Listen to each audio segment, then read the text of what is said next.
Morning నుంచి evening వరకు మీ diet కానీ, లేదు అనంటే మీరు ఎలాంటి జాగ్రత్తలు తీసుకుంటారు మీ పట్ల మీరు? నేను గాని ఇప్పుడు అన్నయ్య ఒకడు వాకింగు, ఎక్సర్సైజు. తను కొన్ని క్రమశిక్షణ ఎక్కువ. మార్నింగ్ మార్నింగ్ 8 గంటలకు లేచాక అన్ని కార్యక్రమాలు ముగించుకొని ఫోన్ ఆన్ చేస్తే, మళ్ళీ రాత్రి 10కి ఖచ్చితంగా ఫోన్ ఆఫ్ చేస్తాడు, పడుకుంటాడు. ఈ టైమింగ్ ప్రకారం భోజనం చేస్తాడు, టైమింగ్ ప్రకారం పడుకుంటాడు, ఎక్సర్సైజ్ చేస్తాడు, పుస్తకాలు చదువుతాడు. కానీ నాకలా ఏం లేదు. రోజు రాత్రి 12 దాటాల్సిందే. ఉదయం 7:30, 7 కల్లా లేస్తాను. ఇక లేచామంటే ఈ ఆహారం విషయంలో గానీ, ఎక్సర్సైజ్ విషయంలో గానీ అంతా పర్టిక్యులర్‌గా ఏమి పాటించను. ఇంక ప్రభాకర్ అయితే బిజీ. యోగా చేస్తాడు ఒకటి. నేను అది గూడా చేయను, బద్ధకం. ఈ మధ్య ఏదో సాయంత్రం ఒక హాఫ్ అన్ అవర్ వాకింగ్ చేస్తున్నా. అది గూడా రాత్రి 11 గంటలకి ఇట్లా. మీకిష్టమైన ఫుడ్డు, అలాగే మీ మదర్ చేసే ఫుడ్డులో ఏది ఇష్టము? అండ్ మేడం గారు చేసే ఫుడ్‌లో మీకు ఏది ఇష్టంగా తింటారు?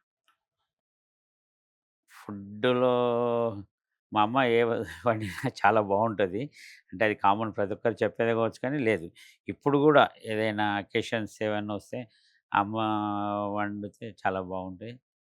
మా నాన్న గూడా చాలా మంచి వంటలు నాకు గూడా నేర్పించాడు. మేము గూడా మీరు గూడా వండుతారు. నేను గూడా వండుతాను. ఓకే. బావుంటాయి. మా మిసెస్ కూడా అన్నీ ఎక్కువ వెజిటేరియన్ ఇష్టపడతాం మేము. ప్రభాకర్ అయితే ప్యూర్ వెజిటేరియన్. Pure vegetarian. అన్నయ్య, నేను సెమి మేము. ఇవన్నీ ము ఎందుకంటే మాకెక్కువ చిన్నప్పటి నుంచి మా తోటలో ఏవి పండితే అవి అవి చాలా బావుండేవి. మా తోటలో పండిన కూరగాయలు, మా పాలు, ఆవుండేవి. ఇప్పుడు కూడా పాలు అన్నీ మేము స్వయంగానే, ఏవి బయటివి తక్కువ. హోటల్‌కెళ్ళి తినడం తక్కువ. ఇంట్లోనే అన్నీ. సార్ ఇప్పుడు మీరు ఈ జర్నలిజం కోర్స్ కానీ, మీ స్టడీస్ పరంగా ఏ ఏం చేసినా గూడా చిన్నప్పటి నుంచి మీ స్టడీస్ పరంగా మీకు మోటివేషన్ ఎవరు? మీ అమ్మగారు గాని, నాన్నగారు గాని, మీరు పలానా చదువుకోండి, పలానా ఈ ఈ జాబ్‌లో మీరుండాలి అని ఏమన్నా కలలు కని అలాంటివేమన్నా మీకు చెప్పినవి ఏమన్నా సందర్భాలున్నాయా? నాన్నకి మటుకు మా దాంట్లో ఎవరైనా ముగ్గురు ప్రభుత్వ ఉద్యోగం చేయాలనే ఆలోచన, ఆశ ఉండేది. కానీ మేము కొంచెం అది కాకుండా టర్న్ తీసుకున్నాం.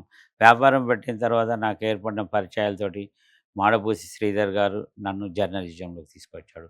ఆ పక్కనే ఉన్న మా కాంప్లెక్స్‌లో అలిశెట్టి ప్రభాకర్ ఉండేవాడు స్టూడియో. మేము చిన్నప్పుడు పాలు తీసుకొని ఇంటింటికి పాలు పోసేవాళ్ళం సైకిల్ మీదెళ్ళి. అప్పుడు నవీన్, అంపశయ్య నవీన్‌తో వాళ్ళ కుటుంబంతో పరిచయం ఏర్పడింది. వాళ్ళ కుటుంబంలో ఒక సభ్యుడిగా నేను. అక్కడ ఆయన రాసిన రచనలన్నీ టేబుల్ మీద పెడితే గాలికి పోయినా, అటు పోయినా చదివే అవకాశం లేదు. నేను కూడా ఎందుకు రాయకూడదు అని అనుకునేవాడిని. అలిశెట్టి ప్రభాకర్‌తో సాన్నిహిత్యంతో నేను 1983లోనే లలిత గేయాలు రాయడం మొదలుపెట్టాను. లలిత గేయాలు దాదాపు ఒక 20, 25 గేయాలు ఆల్ ఇండియా రేడియోలో వచ్చాయి. మా మిత్రులు అక్కడ గాయకులుండేవాళ్ళు. చారీ, ఇలా వేరే కొంతమంది. అవన్నీ నా పాటలు 1983లోనే ఆల్ ఇండియా రేడియోలో లలిత గేయాలుగా వచ్చినాయి. తర్వాత 'ఊర్వశి కళా స్రవంతి' అని అప్పుడే ఒక సంస్థ ఉంటే బావుంటదని, గుంటూరుకు చెందిన శర్మ అనే ఒక మిత్రుడు హైదరాబాద్‌లో ఇప్పుడున్నాడు గానీ, అప్పుడు కరీంనగర్‌లో జాబ్ నిమిత్తం వచ్చాడు. ఆయనతో పరిచయం ఏర్పడి, ఈ ఆర్గనైజేషన్ పెట్టి క్లాసికల్ డాన్స్ శిక్షణ, ఇలా నాకు ఆ రోజు నుంచి ఇప్పటి వరకు ఆ కరీంనగర్ జిల్లాకు వస్తున్న కలెక్టర్లందరితో సాన్నిహిత్యం ఏర్పడింది. అంచెలంచెలుగా అలా వస్తూ జర్నలిస్ట్‌గా అయ్యాను. జర్నలిజం నుంచి కొన్నాళ్ళు చేసిన తర్వాత ఆంధ్రభూమిలో చేరాను. ఆంధ్రభూమిలో నుంచి సొంత పేపర్ పెడదామని మానే టైమ్స్ పెట్టాను. మానే టైమ్స్ తర్వాత రకరకాల కొన్ని పత్రికలు చేసి లాస్ట్‌కి 2010 నుంచి 2014 వరకు మన ఐఎన్‌పిఆర్ వాళ్ళు వెలువరించే ఆంధ్రప్రదేశ్ మ్యాగజైన్‌లో అసోసియేట్ ఎడిటర్‌గా పనిచేసి రెగ్యులర్ జర్నలిజానికి స్వస్తి చెప్పి ఫ్రీలాన్స్ మొదలుపెట్టాను. ఆ తర్వాత మామిడి హరికృష్ణ వీళ్ళతో ఏర్పడిన పరిచయం నన్ను మళ్ళీ సినీ జర్నలిజం వైపు తీసుకొచ్చింది. అప్పటినుంచి రెగ్యులర్‌గా ఆర్టికల్స్ రాస్తున్నాను, బుక్స్ వేస్తున్నాను.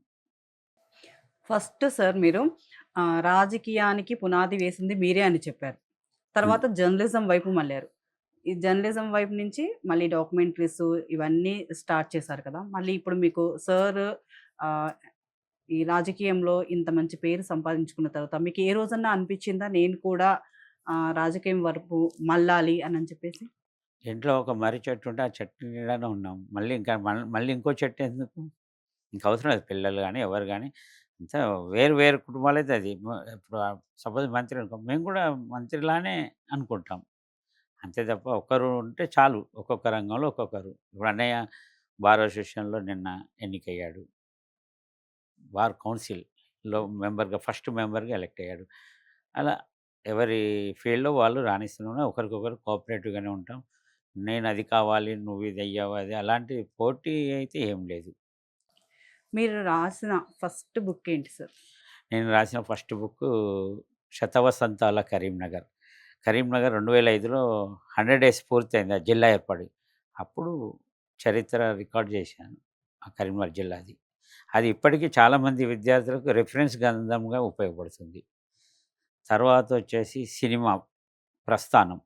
సినీ తెలుగు సినిమా ఏర్పడి 80 ఏళ్లైన సందర్భాన్ని పురస్కరించుకొని 80 ఇయర్స్ ఆఫ్ తెలుగు సినిమా ప్రస్థానం అని రాశాను. దానికి ఉమ్మడి రాష్ట్రంలోనే నాకు నంది అవార్డొచ్చింది. తర్వాత పైడి జయరాజు కరీంనగర్ జిల్లా అవార్డని నేను కరీంనగర్ చరిత్ర గురించి రాసినప్పుడు కొంచెం షూచాయిగా తెలిసి ఆయన గురించి తెలుసుకుందామని ఎక్కడ తిరిగినా ఎక్కడ ఇన్ఫర్మేషన్ లేదు. వాళ్ళ కుటుంబీకులు ఎవరో తెలియదు. మా స్నేహితురాలు అనుకోండి ఈ రాధిక వి6లో ప్రెజెంటర్ ఉండే అప్పుడు. తర్వాత ఆమె చనిపోయింది. తర్వాత కత్తి చేతను వీళ్ళంతా వి6 టీమ్ వాళ్ళతోటి స్నేహం ఏర్పడి మనం ఇది సాధించాలే ఆయన చరిత్ర బయటికి లాగాలని మెల్లిగా మెల్లిగా వాళ్ళ కూతురు, వాళ్ళ కుమారుడు బాంబేకెళ్ళాము, పూనాకి వెళ్ళాము అనే సినిమాలో ఆయన చరిత్ర అంతా తీసుకొచ్చి 'ద ఇన్విన్సిబుల్ హీరో' అని ఒక ఇంగ్లీష్ డాక్యుమెంటరీ చేశాను. దానికి 6 ఇంటర్నేషనల్ అవార్డ్స్ వచ్చినాయి. ఆయన పేరు మీద కాఫీ టేబుల్ బుక్ చేశాను. ఈ మధ్యన తెలుగులో చేశాం ఆయన పేరు మీద డాక్యుమెంటరీ. దానికి మొన్ననే గద్దర్ అవార్డ్ వచ్చింది. తర్వాత తెలంగాణ సినీ ప్రస్థానం ఈ నేను ఇప్పటివరకి దాదాపు ఒక 200 పైన ఆర్టికల్స్ ఈ కరోనా తర్వాత 2020 నుంచే 200 వరకు ఆర్టికల్స్ రాస్తే దాంట్లో దాదాపు 60 ఆర్టికల్స్ కవర్ పేజ్ కథనాలొచ్చాయి. నేను అనుకుంటా బహుశా ఈ ఉమ్మడి రాష్ట్రంలో ఎవరు గూడా అన్ని కవర్ పేజ్ కథనాలు వచ్చి ఉండకపోవచ్చు. సార్ 80 ఏళ్ల తెలుగు సినీ ప్రస్థానం బుక్ రాసారు కదా మీరు. సో, ఆ బుక్‌లో కొన్ని సన్నివేశాల గురించి ప్రేక్షకుల గురించి. 1931 నుంచి 2011 వరకు ఇయర్ వైస్‌గా రివ్యూ ఇచ్చాను. అంటే అందరూ అదే ప్రతి ఇయర్ ఎన్ని సినిమాలు రిలీజ్ అయ్యాయి. 31 నుండి ప్రతి సంవత్సరం ఏ సినిమా సక్సెస్ అయింది, ఏ సినిమా ఫెయిల్ అయింది. అదొకటి ఇయర్ వైస్‌గా. తర్వాత ఆ 80 ఏండ్లలో తెలుగు సినిమా సాధించిన విజయాలు, అవార్డులు, రివార్డులు, సినీ రంగంలోకొచ్చిన వాళ్ళ వివరాలు అన్ని ఫోటోలు 99% ఏ ఒక్క సంఘటన మిస్ గాకుండా ఆ బుక్‌లో పొందుపరచబడింది. అరుదైన ఫోటోగ్రాఫ్స్ అది నాకు గూడా చాలా సంతృప్తినిచ్చింది. దాంట్లో 80 ఏళ్లలో అయ్యో! ఇది మిస్ అయింది, లేకపోతే అది లేదు, ఈ వీళ్ళ ఫోటో లేదు అనేది ఏది లేకుండా మొత్తం సమగ్రంగా తీసుకురావడం జరిగింది.